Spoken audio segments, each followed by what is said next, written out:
Hello and welcome to CN Professional Institute.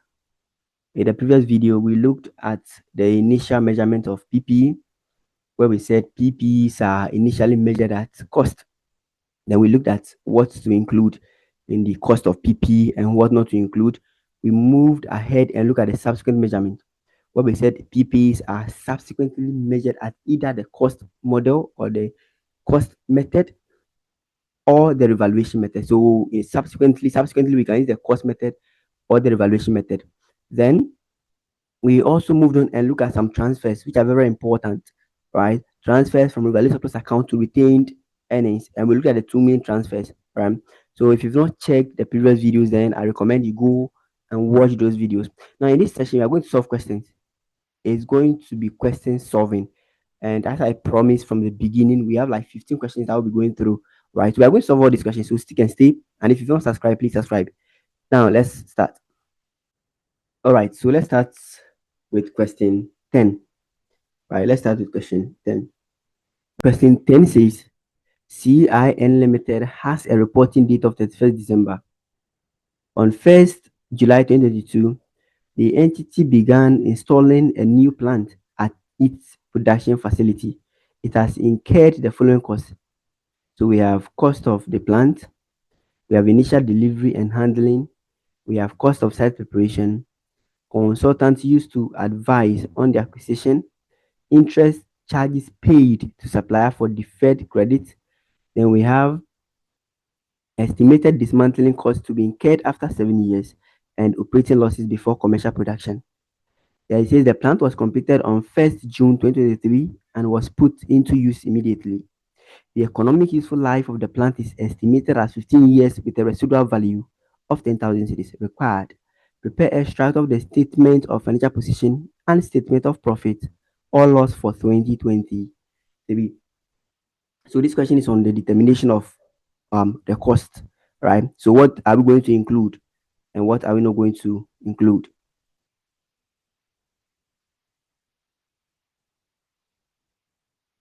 So let's start.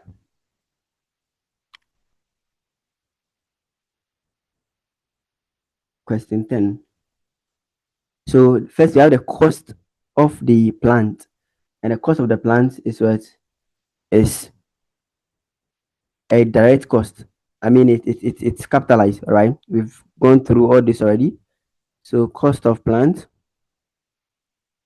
which is 250,000, should be capitalized, right? The next one is initial delivery and handling. Yes, this also directly attributable, so we capitalize it. Initial delivery and handling, 20,000. So this also capitalized. Then we have cost of site preparation. Yes, site preparation cost is also capitalized, and that's 60,000. Then consultants used to advise on the acquisition, which is more like legal cost. Yes, this is also what directly attributable. So consultants 70,000. This is also what capitalized, right? Okay. Then interest charges paid to supplier for deferred credit. This is not capitalized, meaning it is not added to the cost of the PPE, and we have looked at this in the previous video, right? Okay. So we said these items are written off to what? P&L account, directly to P&L account, right?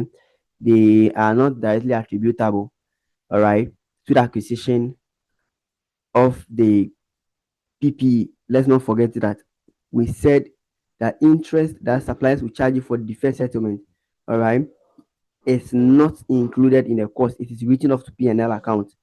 Now, let's continue. Then we have estimated dismantling costs to be incurred after 7 years. So dismantling cost, we said, is capitalized, right? We said dismantling cost is what capitalized, and this is covered under IAS 37 provisions, contingent assets, and contingent what liabilities, right? So we said if there's future dismantling cost, or if a cost will be incurred in the future to dismantle, or a cost will be incurred in the future to restore the site, then that is discounted to present value. All right. But in this question, the 30,000 given to us, we assume is the present value. Why are we assuming is the present value? Because we don't have discount factor, right? So even if you are required to discount to present value, you don't have discount factor, all right, to discount. So we just pick the 30,000 and then leave it there, or use it as the present value. But mind you, if you are given the future value and you have the discount factor, then it should be discounted to the present value.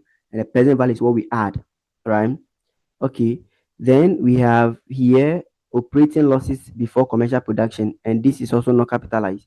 It's also clearly stated in the standard. When we're looking at items to exclude, we we looked at that operating losses before commercial production is not, all right. So we have in that is not capitalized, but it is written off to what, profit or loss, all right. Okay, so these are the items that we are going to capitalize as part of the cost of the PPE. So summing them, I have for 30,000 Ghana cedis, all right. Now we're told that the plant was completed on 1st June 2023. So if the plant is completed, then we have to start charging depreciation. Now we have the useful life of the asset here and the residual value. So we can charge depreciation, right? And don't forget that the year end is what, 31st December, all right? And the plant was completed on 1st June. So you have to start charging depreciation from 1st June to 31st December. So we charge depreciation from 1st June 2023 to 31st December 2023, which is like 7 months. So we are going to charge depreciation for what? 7 months. June, July, August, up to December. So your depreciation, and I said this depreciation is from June to December, will be equal to the cost of the asset minus the residual value, 10,000 Ghana cedis, divided by the useful life, is what, 15 years. Then times, we said 7 months, so 7 out of what, 12, all right. And this will be equal to 16,333. I'm using whole numbers, all right. Don't forget about the roundings, just pay attention, make sure you understand. Then the current value will be equal to the cost, okay, which is 430,000 minus the depreciation charged, okay. So we are going to have the current value to be 430,000 minus 16,000, okay, 333, right? 16,333, okay. And the current value will be 143,667. So Ghana cedi. So this, let me add the Ghana cedi sign. So this is what the current value of the asset, as simple as ABC. All right. So we just determine the cost first, then we move ahead and charge what, depreciation. All right. Then we deducted the depreciation from the current value or from the cost. We deducted depreciation from the cost, and that will give us the current value. So this is how to get it. All right. Let's prepare our extract. So if you are doing extract, let's start with the P&L. So in the P&L account, our extract, we are going to have depreciation, which is 16,333. And you can put it in bracket. People say expenses should be put in bracket. Yes. To show we are deducting. Now, this is an extract. So don't fight over that. Whether it's in bracket or not, we know depreciation and expense, right? So this is an extract. So it's not mandated that all expenses should be put in brackets. It's a pen extract. But sometimes we put the expense in brackets to distinguish it from what, the income or the revenue. Okay. So let's put it in brackets. But if you see that somebody is not putting it in bracket, or somebody did not put it in bracket, it's fine, right? Then the interest charges, okay, that we did not capitalize. So the interest charge of 20,000 that we did not what, capitalize. We said we write them off directly to what, profit or loss account. So we bring them here, and then the operating losses. Okay, before commercial production, the 40,000 should also be brought here. Fine. So that's it. Okay. Then we go to statement of financial position.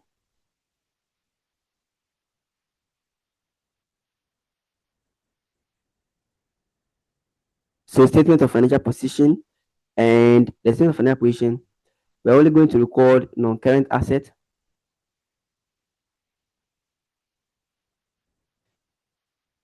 And under that, we are going to record property, plant, and what equipment. So we are going to record the current value, which is what 413667.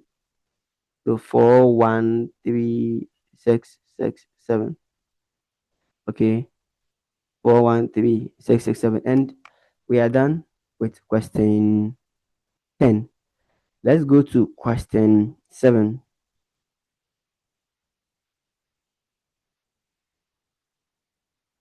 So here, let me write operating loss. Okay. So question 7.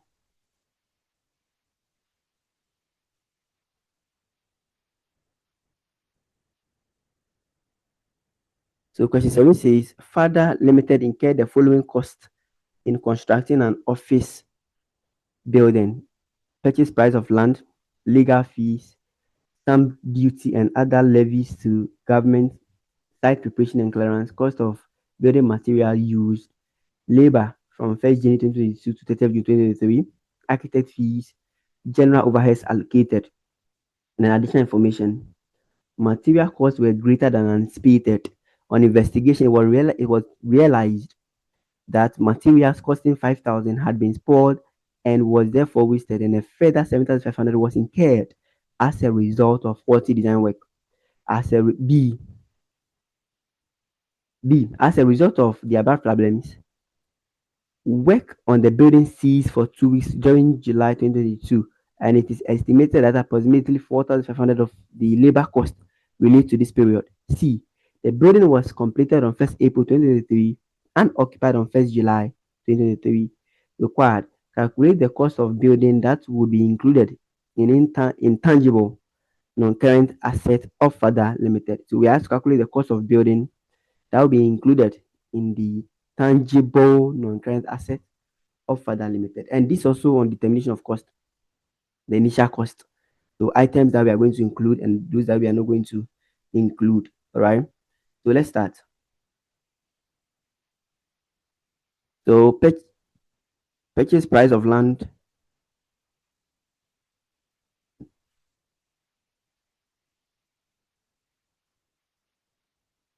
is directly attributable. So we write 125,000. Then legal fees 5,000. And stamp duty also capitalized. So we know all these ones are directly attributable, and we looked at them in the previous video, right? Okay. So if you've not checked, please kindly check those videos out. All right. So we have the legal fees 5,000, stamp duties 2,500. Then we have site clearance or site preparation.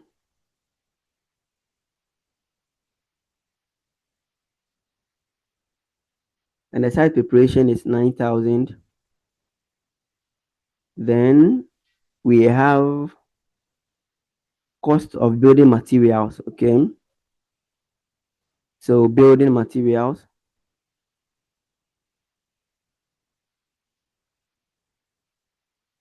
And the building materials, now there's note on it. So let me write 50,000 here and we'll look at that. All right. There's a note on it. Now, we're told that material costs were greater than anticipated, and we're told that on investigation was realized that 2,500 has been spoiled. So we have to take it away.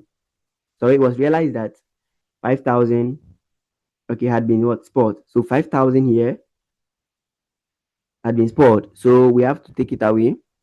You know, these are part of the abnormal cost. We said we don't include abnormal cost like spoiled material or wasted material. Then idle labor time, where labor is paid but they're not working.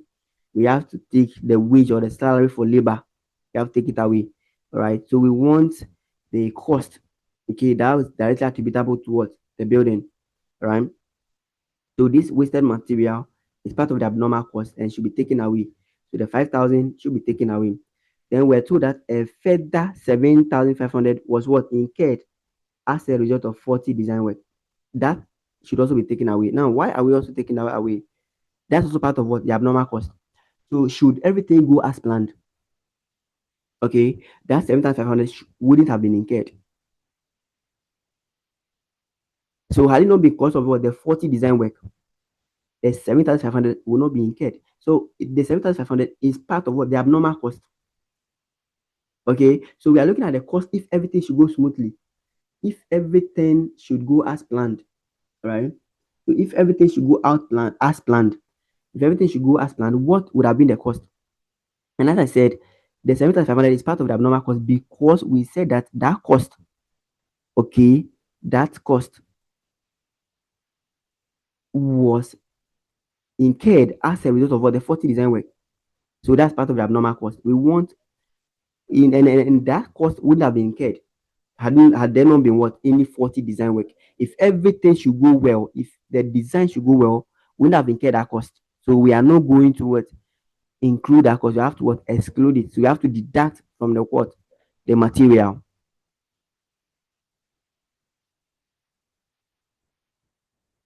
So we are deducting it from what the material, right? So 50,000 minus 5,000 minus 7,500, and that will give us 37,500. Okay, then let's continue with the labor.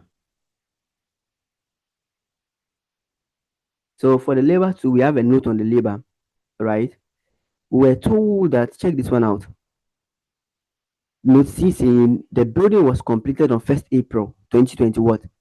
3 and occupied on 1st July 2023. So immediately the building is completed, we have to stop capitalizing the cost. So the labor cost, okay, shouldn't be capitalized from 1st April 2023 going. We only have to capitalize up to 1st April when the building was completed. After 1st April, it shouldn't be capitalized again. After 1st April 2023, when the building was completed, it shouldn't be capitalized again. Now look at the labor. We're told the cost is from 1st January 2022 to 30th June 2023. So it's from 1st January 2022 to 30th June 2023. It's like 18 months. Which is like what? 18 months. So let's do workings and see for the labor. So the labor from 1st January 2022, okay, to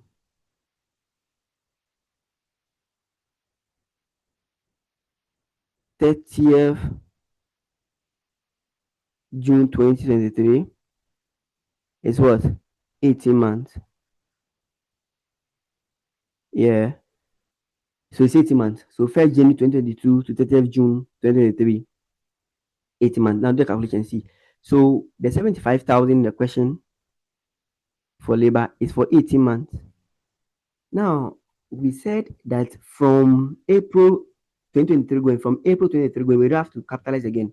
So we're going to capitalize from January 2022 to 1st April 2023. 1st April 2023 is the same as March, is the same as 30th March 2023 because it's 1st April. So we have to capitalize from 1st June 2022 to 31st March 2023. Let's not forget that. From April going, we are not going to capitalize. So let's count from January 2022 to 1st April 2023, or from January 2022 to 31st March 2023 is 15 months. Do it and see. This is 15 months. We have to capitalize for 15 months. That is from 1st June 2022 to 31st March 2023. And I told you 31st March 2023 is the same as 1st April 2023. Just don't forget that. So we are going to capitalize from 1st January 2022 to 31st March 2023 or 1st April 2023 if you want to refer to that with the same thing, which is 15 months. So what we are going to do is that the labor that we are going to capitalize is for only the 50-month period. So that will be equal to the 75,000 over what? 18. So that we get the labor cost per month. Then times what? The 50 months. Okay. And this will give us 62,500. Let's not forget that. Very important. We are only going to capitalize 50 months. We are only going to capitalize 50 months. That's from 1st June 2022 to 1st April 2023 or 31st March 2023 when the building is what? Completed. Okay, so we have to capitalize only 50, we have to capitalize only 50 months. I capitalize only 50 months. Okay, then the remaining 3 months, April, May, and June. April, May, June should be expensed. So April, May, and June should be expensed. Or you can do it this way. You can pick the total cost, 75,000, and deduct the 3 month what labor that we are expensing. And the 3 month labor is what? 75,000 over what? 18 times 3. All right, 75,000 minus 75,000 over 18 times 3. So this here will give you what? Labor for the 3 months. And when you deduct, you should get 62,500, the same. So the second one, we pick the total labor, and then we deducted that we deducted the 3 months that we are not supposed to capitalize, the 3 months that we are expensing, the April, May, and June that we are expensing, we take it away. And the rest is what we are going to capitalize. Or the first one, we just divided the 75,000 by 18 so that we know the labor cost for each month. Then we multiply by the 50 months that we are capitalizing. All right. So this is how the labor will be 62,500. So if you go back, labor here, around 62,500. But there's another note on the labor here. They said work on the building ceased for 2 weeks in July 2022, and approximately what 4,500 of labor relates to this period. So this is like idle time. Labor is paid, but they are not working. So labor for that period should be what? Deducted. Labor is paid for that period, but they are not working. So we have to deduct labor for that period. So the 4,500 should be taken away. And it is within the period that we capitalize. Okay. It says the cessation happened in July 2022. And if you realize, or if you go up and check, we capitalize the labor for July 2022 because we started capitalizing from 1st January 2022 to 31st March 2023 or to 1st April 2023, the same. So the July labor was capitalized. So the 4,500 was part of the labor that has been capitalized. So we have to take it away. All right. So we have to take the ideal labor time. You pay them, they didn't work. So that's part of the abnormal cost. So we have to deduct. All right. You have 2,500 minus 4,500. And this gives us a 58 what? Thousand. All right. So let's take note of that. Then we go to the next one, architect's fee. Architects also capitalize.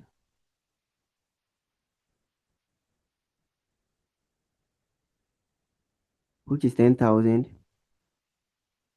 Okay. General overheads are not capitalized. General overheads are not capitalized. Okay.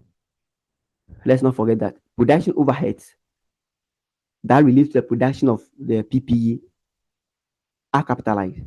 Okay. So we'll solve question 15. Question 15 has that element. Okay. And it's a bit complex, but we'll look at it. So don't forget that general overheads are not capitalized, but production overheads are capitalized.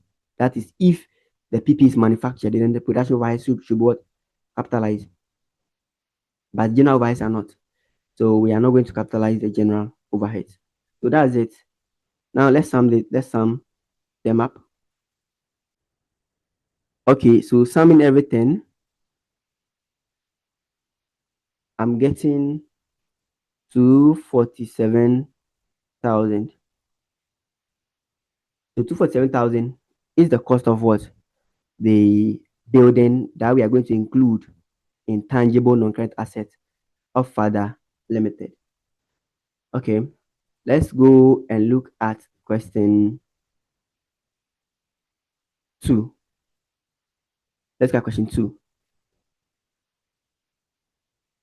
So question two. Question two says a piece of machine has an annual servicing cost of 10,000 Ghana cedis. During the recent servicing, it was decided to replace a part that will work faster and produce more units of the product per hour.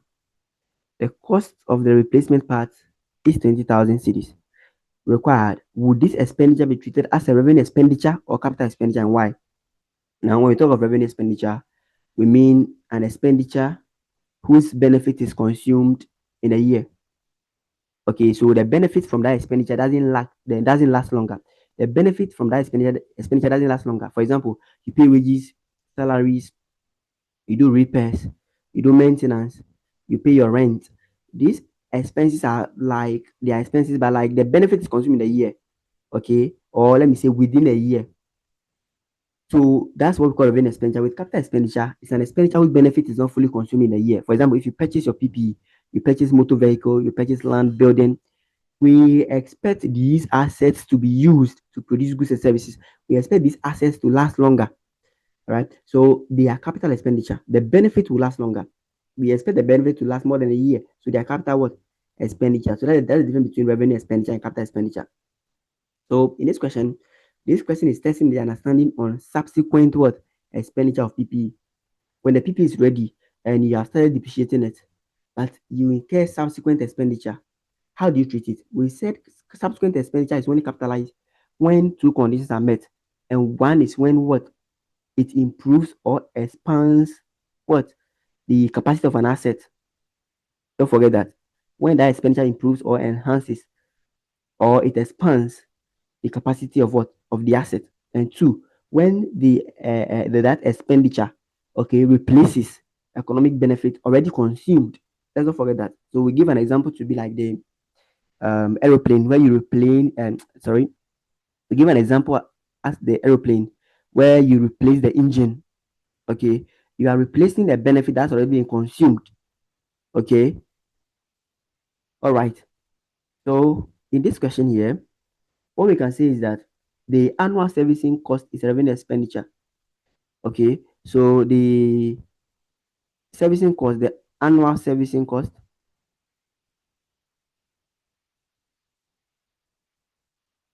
is a revenue expenditure.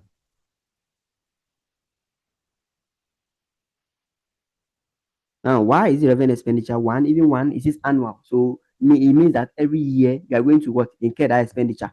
So you see, the benefit is consumed in a year because every year you'll be incurring that expenditure, right? So the benefit is consumed in a year. So it's a revenue expenditure. Moreover, it will not, um, uh, uh, uh, um, moreover, it doesn't replace economic benefit already was consumed. All right. So normally annual servicing cost together with repairs and maintenance. Okay. Those ones we write them off to P&L. We don't capitalize them. Okay. So let's not forget that it's annual.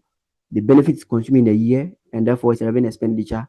And therefore, you don't have to capitalize. So this expenditure, this is written off to profit or loss. So this is what written off to profit or loss. Okay. Okay. Then we look at the replacement part. So let me underline the annual servicing. The replacement part is a capital expenditure. Okay, so that's a capital expenditure. Now, why is it a capital expenditure? Because one, we said it improves, okay, the capacity or expand the capacity of the asset. We're told that if replaced, then the replacement part will make the asset work faster and produce more what units. So you see, we are improving the capacity. We are expanding the capacity to produce more units. So the capacity being what? Expanded. And also it replaces economic benefit already consumed. Now the part it replaced has already been consumed. We are taking that part away and we are replacing it with a new part. And that part will make the machine work faster and produce more units. So we are expanding the capacity and we are also replacing economic benefit already consumed. So that replacement part, okay, should be capitalized. It should be what? Capitalized, right? So what we can say is that, in summary, the 10,000 servicing should be written off to P&L, should be written off to profit or loss, and then the replacement cost or the replacement part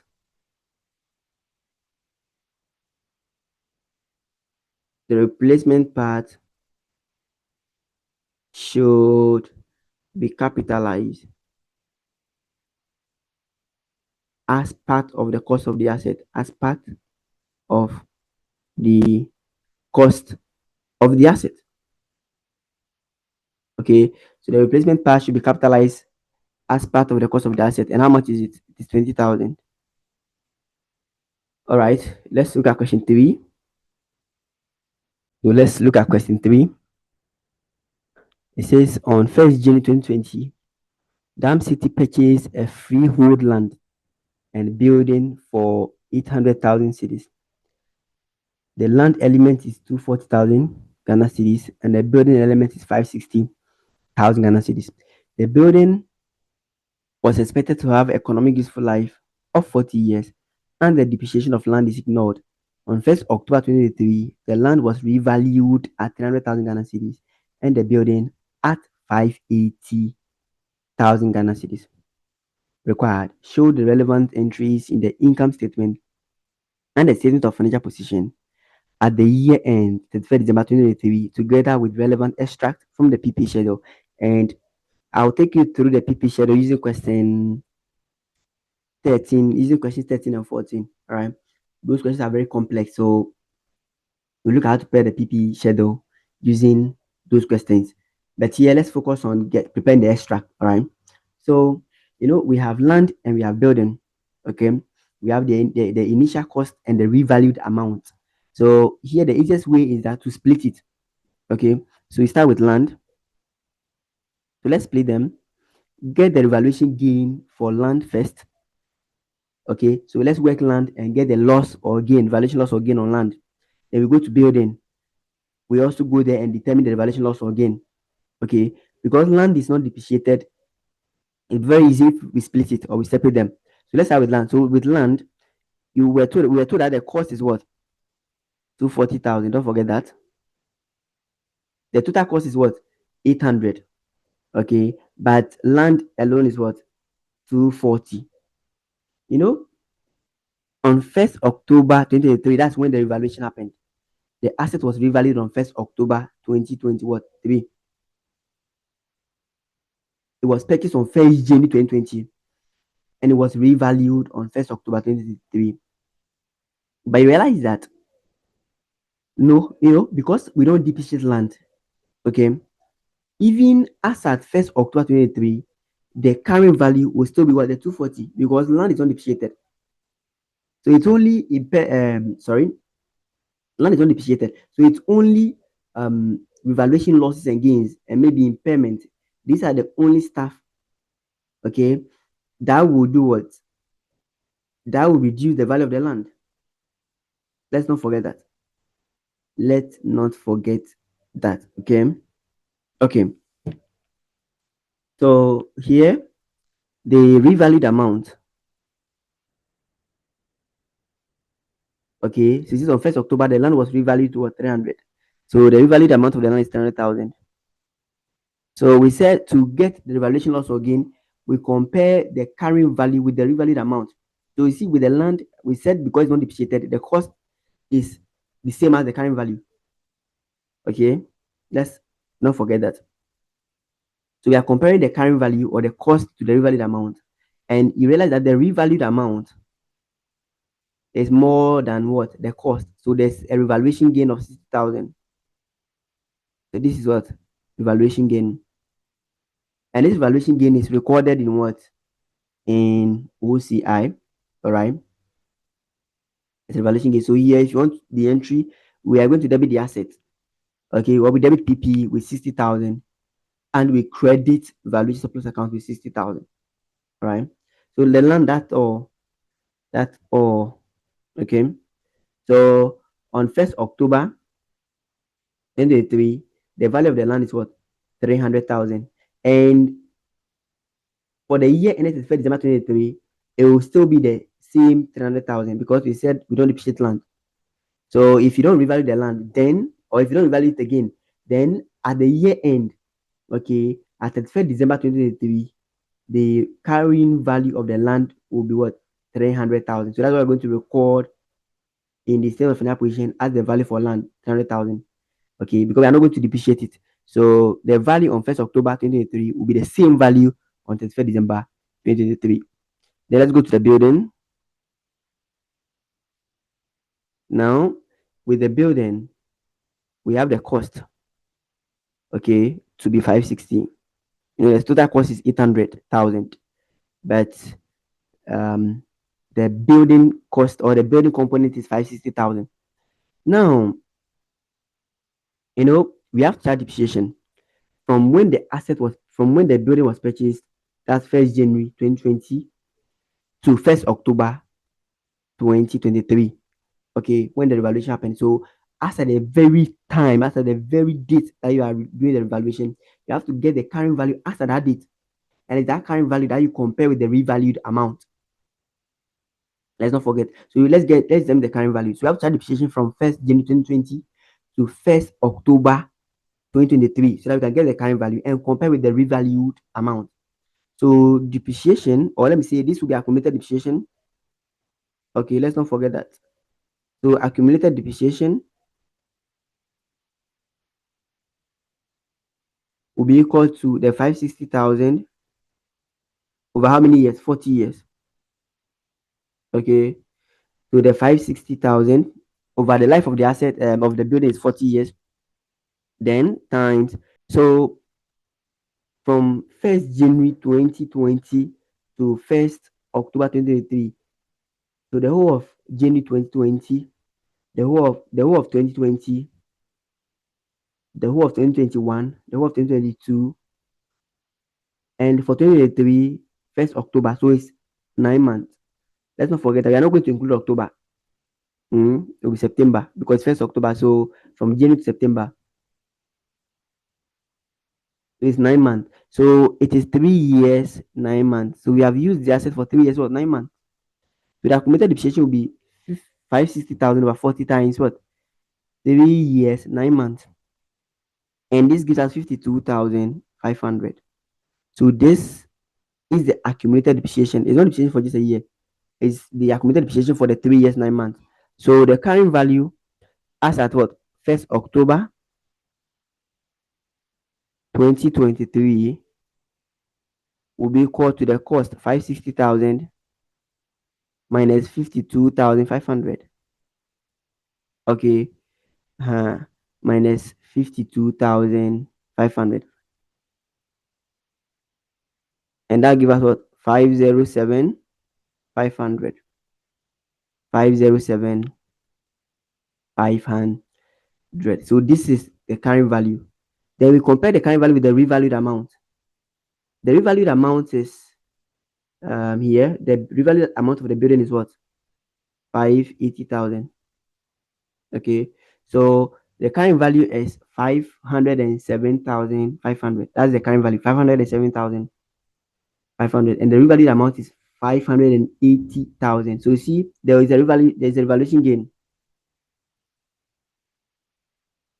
The revalued amount is more than what? The current value. So there's a gain of what? 72,500. How did you get this gain? It is the revalued amount minus the carrying value. Okay, so we have 72,500 as the revaluation gain, and this gain will be recorded in the OCI. So the same entry, debit the asset or debit PP and credit valuation surplus account, or credit value surplus account. Now we have to continue charging depreciation. Why? Because don't forget that the revaluation happened on 1st October 2023. So we have to further depreciate the land for 3 more years. That is for October, November, and December. You see, for the land, we just picked the 300,000 as the current value at the year end, as the current value, okay, on December or in December, or as at 31st December 2023, the current value of the land will be what? 300,000, because we don't depreciate the land.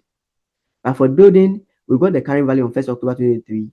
We have to charge we have to charge depreciation for 3 more months so that we will get the current value as at what? December. Because we are going to prepare the extra as at December. So we have to get the current value as at what? December. So we have to charge depreciation for 3 more months. So depreciation from when? From October, okay, to December 2023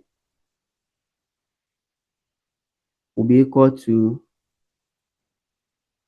the 580,000.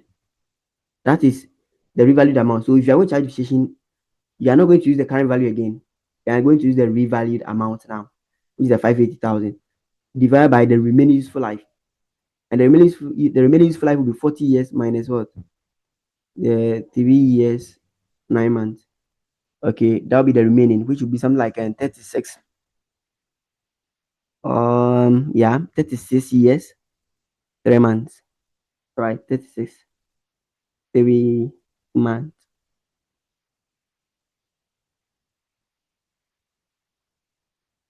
So that will be 36 years, 3 months. Okay. Then times, we are calculating depreciation from October to December. So October, November, December. So times 3/12. Let's not forget that. Okay. This is the right way. So this gives us 4,000. So 4,000 is the depreciation from October to December. So now, if you want to get the current value of the building as at 1st December, okay, 2023, then it will be the current value, which is the revalued amount now, the 580,000, okay, minus the 4,000 depreciation that we have what? We have charged. Let's not forget that.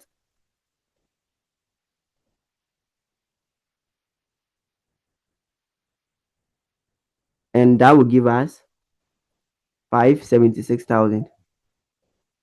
576,000 will be the current value as at December 2023. And that's what we are going to record. So you see the total value of the PPE. So the current value of the PPE as at 31st December 2023 will be the land. That will be the 300,000 for the land plus 576,000 for the building. And that will be the total current value. Now let's go and charge depreciation for the year. Depreciation for what?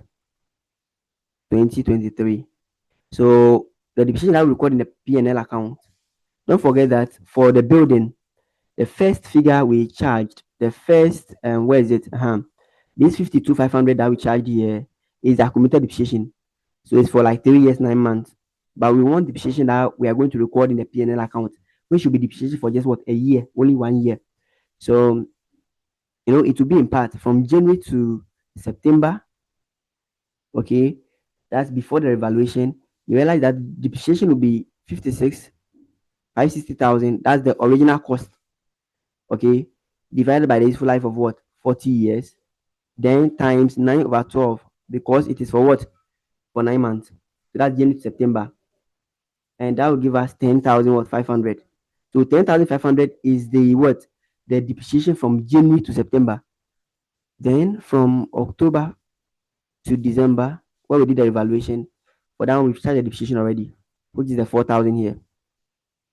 But we can equally do it. So it will be the revalued amount, 580,000, over the remaining useful life. So the remaining useful life is 40 minus what? 3 years, 9 months, then times 3/12. And that will give us what? 4,000. We've done it already. So that when you add the two, this is depreciation that we are going to record in the P&L account as depreciation for the year. So that's 14,500. All right, 14,500. So this depreciation that we are going to charge in the P&L account as depreciation for 2023. And please take note of how we are doing it. From January to September, the depreciation was charged using the old cost. But from October to December, because we have revalued the asset, we are using the revalued amount charge depreciation. You see, when you sum, you get the 12 months. So let's pay the extract. P or L. So you see, the question looks very simple, but you have to really look at it. It looks very simple, but you see, you see so many things that we've written. Yes. So that's how some of these questions can be. So you have to make sure you understand it. So we have to record depreciation of 14,500. Then if you go to other comprehensive income,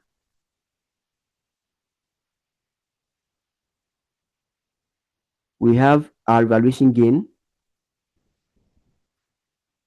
Now the gains were two. For the land, you realize that we got 60,000 gain, and in the building we got 72,500. Yes, if you remember, 72,500. Okay, that is here. 72,500. Where are you? Yeah, 7,500 here, and then the 60,000 up there. So we sum them, and we are getting 132,500 cedis. So this is the valuation gain that we're going to record in other comprehensive income. Then you go to your statement of financial position.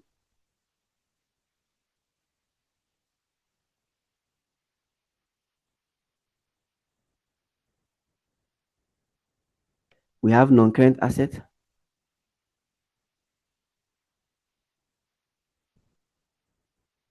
Okay, so under non-current asset, our PPE will be the current value. The building. Okay, let's start with the land. The land had a current value of 300. That's the revalued amount. We don't depreciate the land, so the revalued amount becomes the current value. So that's the 300,000. But with the building, it was this one after charging depreciation. Yes, this one here.